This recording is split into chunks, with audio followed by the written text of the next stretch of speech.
नेपाल भारत से बातचीत के लिए पैरों में गिर चुका है। उनके विदेश मंत्री तो यहां तक कह चुके हैं कि हम सीमा विवाद के गुलाम कब तक बने रह सकते हैं, बात तो करनी ही होगी।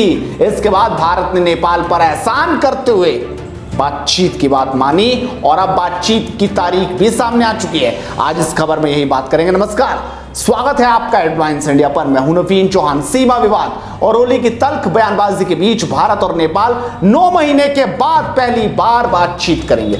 17 अगस्त को काठमांडू में बातचीत होगी। औपचारिक तौर पर इनका एजेंडा भारत द्वारा नेपाल में चलाए जा रहे प्रोजेक्ट्स की समीक्षा है, लेकिन दोनों देश सीमा विवाद समेत कुछ दूसरे मुद्दों पर भी बातचीत कर सकते हैं। नेपाल की तरफ से विदेश मंत्रालय में सचिव शंकर दास बैरागी शामिल होंगे। भारतीय दल की अगुवाई नेपाल में भारत के राजदूत विनय मोहन क्वात्रा करेंगे। इस बीच नेपाल के विदेश मंत्री ने कहा, दोनों देश सीमा विवाद के गुलाम बनकर नहीं रह सकते, हमें बातचीत करनी ही होगी। दोनों देशों के बीच 8वीं बातचीत 2016 में नेपाल के तब के प्रधानमंत्री पुष्प कमल दहल उर्फ प्रचंड भारत आए थे।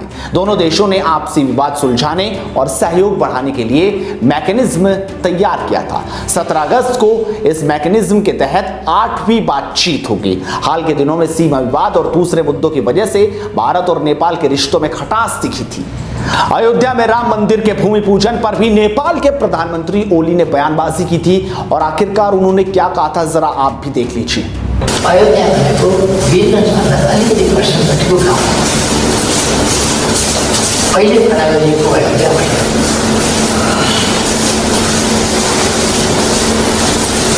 अयोध्या इस बातचीत पर नेपाल के विदेश मंत्री ने कहा, हमारे पास बातचीत के अलावा कोई विकल्प नहीं है। सीमा विवाद के गुलाम हम नहीं बनकर रह सकते, दूसरे मुद्दों पर भी बातचीत करनी होगी। फिलहाल सीमा विवाद पर बातचीत नहीं होगी, लेकिन आज नहीं तो कल उसे भी सुलझाना होगा। दोनों देश सकारात्मक रूप से आगे बढ़ रहे हैं। बातचीत होना ही बड़ी सफलता है। दोनों देशों के बीच मार्च के बाद जिस तरह की बयानबाजी हुई है, उससे रिश्तों में खटास बढ़ी है। नेपाल के एक अफसर ने कहा, बातचीत की शुरुआत ही बहुत बड़ी सफलता है। दोनों देश cross border train service, agriculture, भूकंप के बाद रिकंस्ट्रक्शन जैसे प्रोजेक्ट साथ कर रहे हैं। दोनों देशों के बीच कैसे शुरू हुआ विवाद, जरा एक नजर इस पर भी डाल लीजिए। भारत ने अपना नया राजनीतिक नक्शा 2 नवंबर 2019 को जारी किया था। इस पर नेपाल ने आपत्ति जताई थी और काला पानी, लिम्पुया धुरा और लिपुलेख इलाके को अपना क्षेत्र बताया था।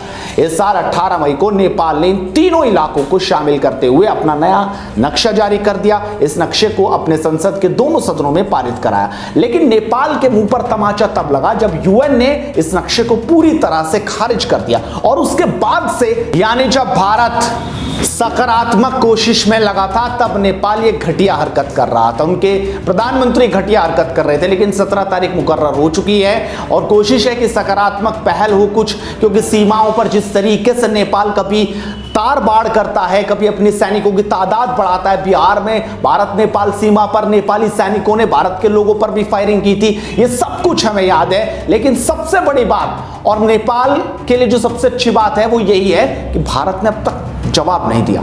जिस दिन जवाब दिया जाएगा उस दिन नेपाल यह हरकत करना बंद कर देगा।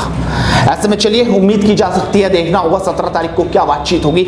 हम पल पल की अपडेट आपको लगातार देते रहेंगे। इस वीडियो को आप शेयर जरूर कीजिए और लगातार जुड़े रहिए एडवांस इंडिया के साथ। नमस्कार।